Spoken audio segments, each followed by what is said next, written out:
table. And I am joined by what makes me more than proud, the mayor of Atlanta, the Honorable Keisha Lance Bottoms. How are you? I'm good. It's great to see you. Thank you for having me.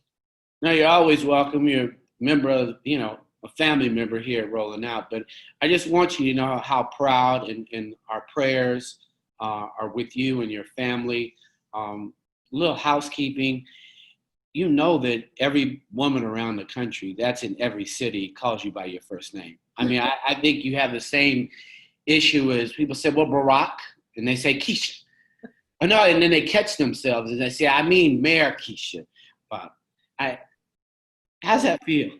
They certainly could call me worse. So I appreciate it. That's my name, always will be. Yeah, now I think they feel like they personally know your leadership has made us all proud.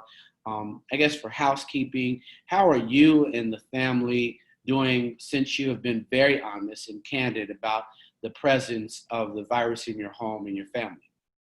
Thankfully, we're doing good by the grace of God. We don't have underlying health conditions.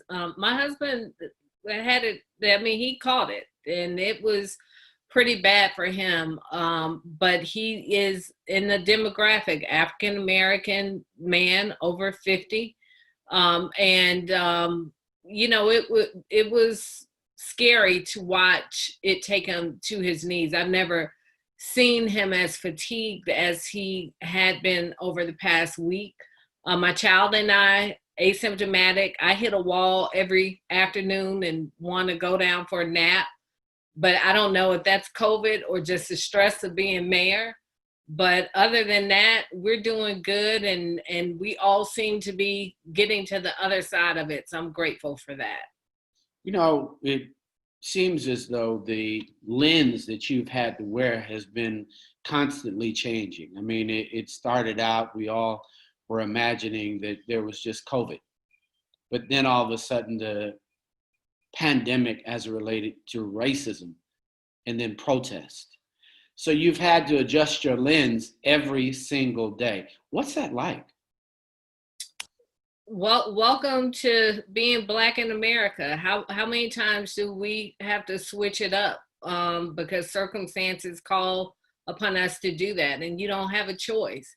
You either rise to the occasion or you fall down and fail miserably, and failure is not an option. So much of it has been, one, as it relates to COVID, science and data, which is what's baffling to me, that so many people won't follow it. It's clear that's the most objective information that we can have to make decisions. So you couple that with God-given common sense, and I'd like to think that we are coming out with sound decision making.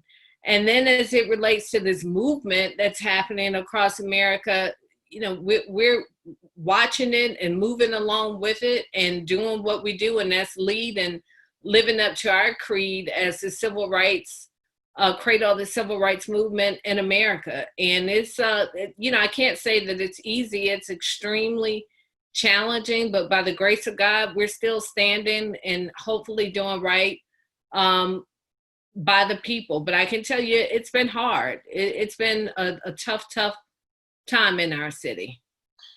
Yeah, but you're in quite a cadre group of young, phenomenal female leaders. I mean, DC, Chicago, even Ferguson. Black women are truly doing what they've always done. What does that feel like, and how do you and your peers, the mayors of these cities, communicate? Well, we refer to each other as sister mayors, and it's a strong sisterhood. We're always encouraging each other, checking in on each other. And I was texting with Lori Lightfoot from Chicago earlier today. She's upped her census game. So I told her she's putting pressure on us in Atlanta to get our census numbers up. But that's the type of banter we exchange quite frequently. And it's great to have that sisterhood, because it's, there are layers of this. One, the challenges of leading as an African American in America, and then you layer on a woman It's a double challenge in that regard, and not a whole bunch of people can understand what this feels like other than other women who are leading in this country. So it's good to have a solid network. Your leadership style, how would you define it? I would like to think it's transformational. I don't even know what to call it. Transformational, because this is a time in America that's calling for change, and it's my hope that my leadership style is keeping up with where we are. I can tell you, you know, with the challenges we've had in Atlanta, it is. We don't always associate those challenges with Atlanta. We don't always associate unrest and violence and police shootings with Atlanta. But it's this reminder that we're not immune from all of the systemic issues and challenges that are happening across America. And that requires leadership that acknowledges that and is willing to transform our policies and our expectations as a city. And so I'll leave it to other people to define it, but I think if you're not a transformational leader during this time, you're not leading. Well, we won't leave it to other people. I think you said it best, because transformation is what's happening each and every day. And you've done a phenomenal job with that.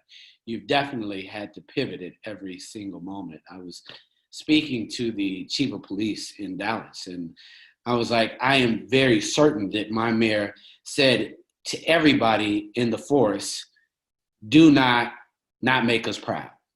So I believe that with everything in my heart, with everything in my being, you have said that and sent out that message. It is the same message you said about science. What do you think people are still in denial about this virus? Not wanting to wear a mask, not wanting to social distance, and just turning up. I've given that a lot of thought, and it's difficult not to think of it in the context of race right now. That perhaps it's because Black and brown communities and vulnerable communities are getting hit the hardest, that people weren't taking it seriously and disregarding the science of it because it wasn't happening to their families and to their communities. I think as we watch this virus spread across this country, and it is hitting other communities and rural communities in particular, and places that were not on the front end, you are seeing that change, that the response is a bit different. I don't know. It is mind-boggling to me that you won't follow science, that you won't listen to national experts, that you won't listen to a Dr. Fauci who has worked under several administrations. I can't speak to it other than the fact that these people are unreasonable and have a death wish. But hopefully, if we truly want to reopen the economy, people will see that we've got to stop the spread of this virus, and you have to do it thoughtfully. Part of that is simply wearing a mask and not being in a rush to just open up as if everything is okay, because nothing is okay about the year 2020. You say that like 100 times, because the entire community is confused based on leadership from the top. So clearly you've inherited something that as a leader in our community, we want to follow you, but Lord knows there's somebody in DC that has no desire to get people on the right path. So I see that and agree. There's a question. Melvin Carter inherited quite a issue, our brother. What did you learn from what he was going through? And have you applied anything as you guys have shared information? So I talked about this great network of mayors, of women mayors, but there's this even greater network of mayors, period. And Melvin Carter is a Rattler, FAMU Rattler, so we know that he's amongst the best of the best. So just put that out there. But Melvin and I communicate quite a bit. And I always say that leadership is as much about leading as it is following. So when we were on the front end of COVID and rolling out a lot of programs in the city of Atlanta to try and help our communities, because we didn't know what, if any, support we would get from the federal government. A part of what Melvin was looking at in his community was some income support to his community. I talked to Melvin extensively about that. Talked to Mayor Woodfin in Birmingham about some things they were doing. We've all joined Mayor Tubbs of Stockton, California, with a pilot program on earned income. And even as it relates to what's been happening with the movement, and when we had the challenges in Atlanta, Melvin was one of the first to text me just to talk about his experience with what was happening and after the killing of George Floyd. So he's as solid as they come, always generous with his information, and just supportive beyond belief.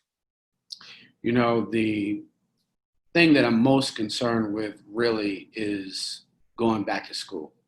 Yeah. Our young people, mothers who have to go to work, and the support. What is your vision, and what do you see? And what should parents really be planning for right about now?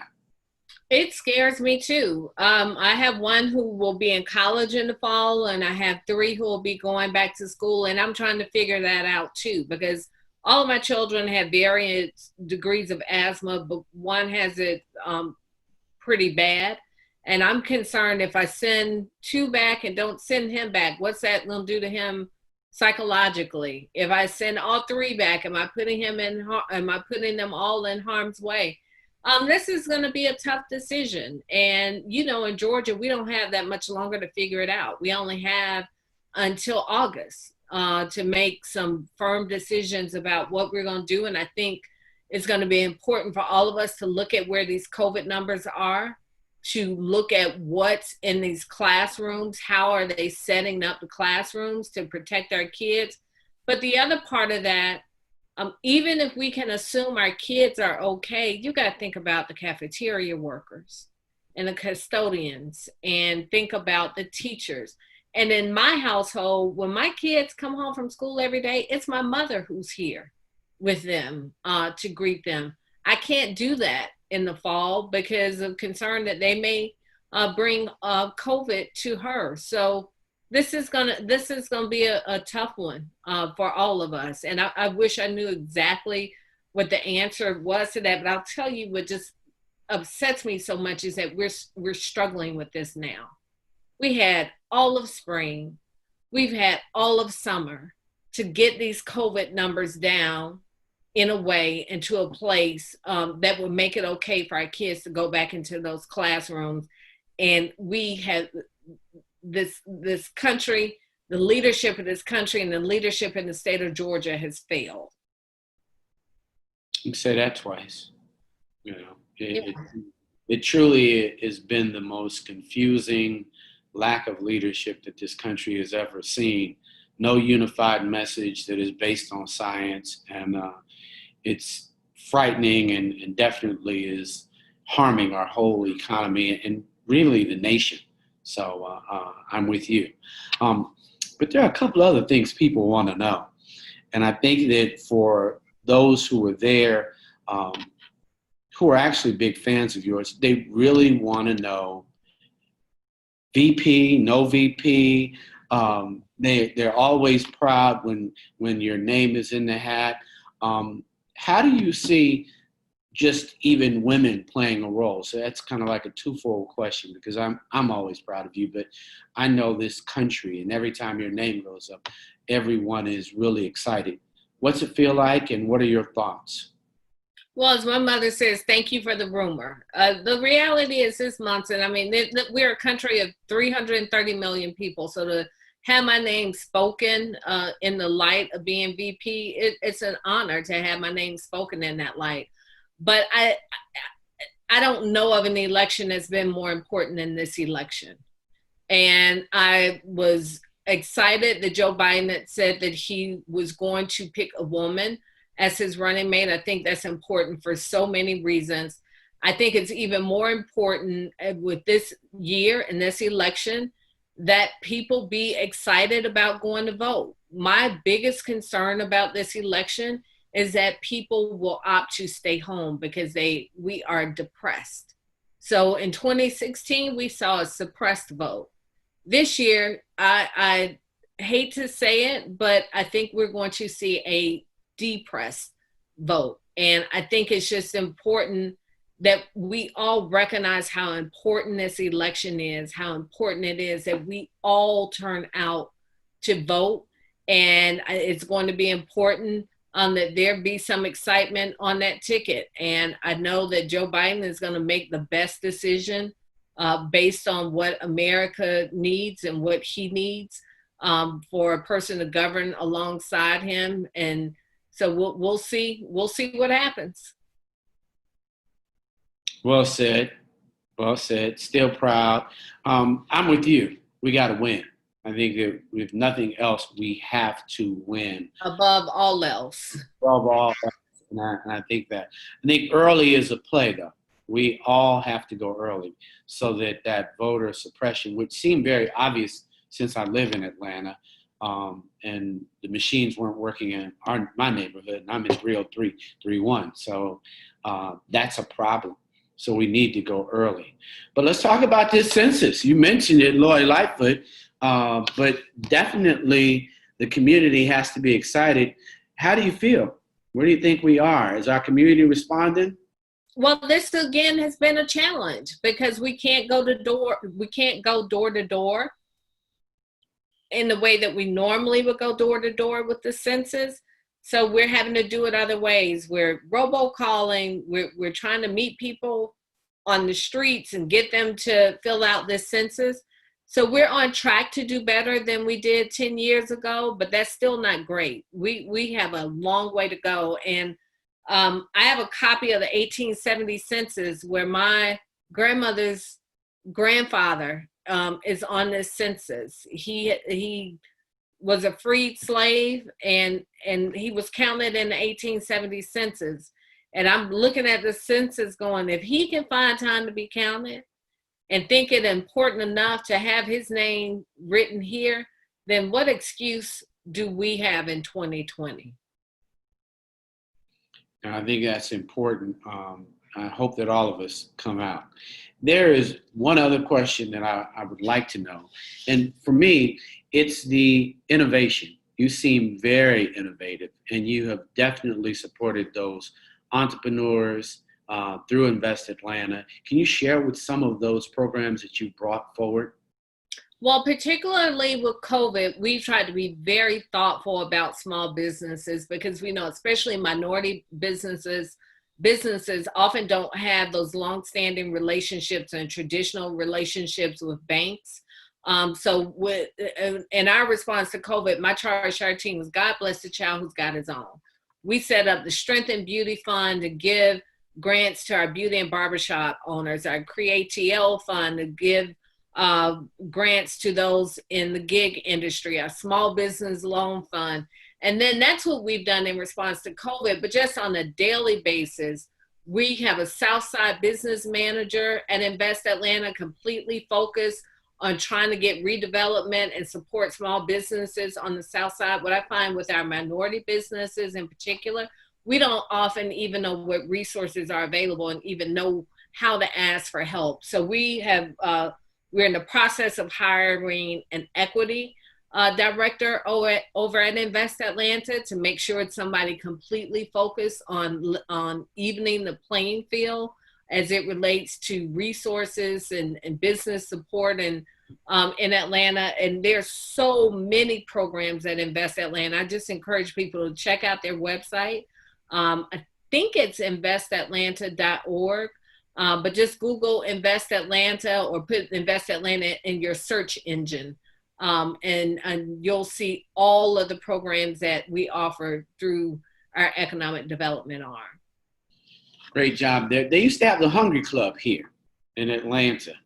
My ask for you, just as you leave, and is how do we get a Hungry Club back, and how do we surround you and get the businesses to really, the Cokes, the Home Depots, to open their boards to those brothers and sisters who live and work here in Atlanta. I mean, the movement was started. I know it's a tough time, but I'd like to see us have some, and we can just think about it, so it's just a thought, methodology for making a bigger ask of our corporate citizens so that we all can participate and at least air it. Because when I see you, I'm proud, but I want people to know just what you're describing and for us to at least hold our corporate citizens, accountable as it relates to their boards in Atlanta. Well, I love that you remember the Hungry Club. That's a throwback for sure. And I was reading Maynard Jackson's biography, and something that struck me was that he did not allow the city of Atlanta to do businesses with banks that didn't have diverse representation on their board. So I immediately asked for my team to give me some data points on minority representation on boards and at the C-suite level. And it's that type of thoughtfulness that we have to be aware of, because quite often we have representatives in front of our faces and we think that's representative of the company when it may be the only one in the entire company. And as we have talked about this movement, part of what we've talked about is, what does this facilitated conversation look like in Atlanta? How do we take all of the anger that we're seeing in our streets and turn it into action? And the Hungry Club used to do that. And there was, and I'm drawing a blank, there was another gathering that used to happen in Atlanta. But I think it's a couple of things, Monson. One, I think there's got to be some facilitated conversations around trauma and mental health and anxiety and depression, because all of this is a byproduct of racism in our communities. And then there has to be this conversation that helps us move the needle. How do you get a seat at the table? And how do you ensure that it's not just for a moment in time, but it's a meaningful impact with people who are representative of who we are as a city, making decisions on behalf of many of the corporations that call our city home? That's part of what we're looking at now. We've had a lot of offers to help us and just trying to get it all organized and facilitated, but stay tuned, it's coming. Super. Well, I want to be a part of that, so I'm saying it out loud, and I am very, very proud. Continue to keep you in the prayers, and anytime you need us, just reach out. Thanks for coming on A Seat at the Table, and we love you and respect you, and see you later. All right, thank you. Love you too. Good to see you. Stay safe. Yes, ma'am. All right, thank you. Thank you.